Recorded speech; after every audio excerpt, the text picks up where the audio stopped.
Have you ever felt like you're in a relationship that's, well, a game? A game where you were never, ever given the rules. Well, today we're going to crack open the Narcissist's secret playbook to help make sense of what is a deeply confusing and often very painful personal experience. Wow, this quote really just gets right to the heart of it, doesn't it? That feeling of being trapped, totally lost and confused, it's not just a relationship, it's a labyrinth, a maze with its own twisted logic. And that's exactly where we're going to start. All right, so let's really dig into this idea of the maze. Just picture this. You're dropped into a game, but no one ever hands you a rule book. Instead, you learn everything the hard way, right? Through painful trial and error. Every single turn you hit a wall, it's not just a dead end, it's another lesson about something else you're supposedly not allowed to do. So yeah, this is obviously not a fair game at all. It's a system, and it's specifically designed to keep you guessing, to keep you off balance. You're constantly playing catch-up, always one step behind, finding out you broke a rule only after you've already done it. And as time goes on, that list of forbidden things just gets longer and longer, and the demands on you get heavier and heavier. The whole thing is designed to keep you in a constant state of uncertainty. Okay, this is a really important point our source brings up. We need to talk about the huge difference between these rules and, actual laws, because they are not the same thing. And getting this distinction is totally key to understanding the very personal, very psychological kind of power that's being used here. And this slide just lays it out perfectly. Look at the difference. Real laws, they come from a legitimate authority, they're objective, they're stable. But the narcissist's rules, they come from one place, their personal desire for control. They're completely arbitrary, changing whenever their mood swings. And the punishment?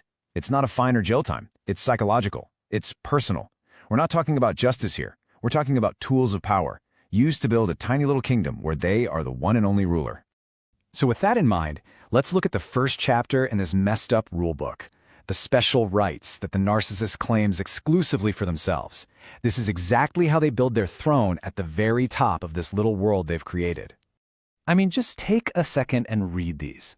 They believe they have the right to do whatever they want with zero accountability. The right to mess with your head, with your sense of self-worth. The right to do anything, to drag you back under their control if you even think about leaving. It's a recipe for a massive power imbalance, a world where they are never, ever held responsible for their actions.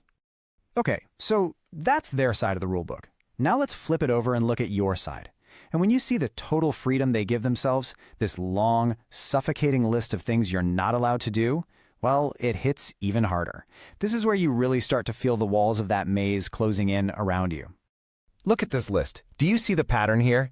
Every single one of these is about shutting you down. You can't question the rules. You can't say no. You can't even be happy on your own terms because your joy doesn't belong to them, and that makes it a threat. And you can never, ever point out one of their flaws because in their world, they don't have any. They are perfect. And then there's this one. For me, this is maybe the most chilling rule in the entire playbook. You are not allowed to quit the game. You can't even ask to leave. It's framed as an eternal commitment. It's like the exit door isn't just closed, it's locked from the outside, and they have the only key. So why? Why all this control? This question really cuts right to the heart of it all, a deep, profound insecurity. Our source points to the specific fear that they have, and it explains this next set of rules, all of which are designed to do one thing, keep you small. Right?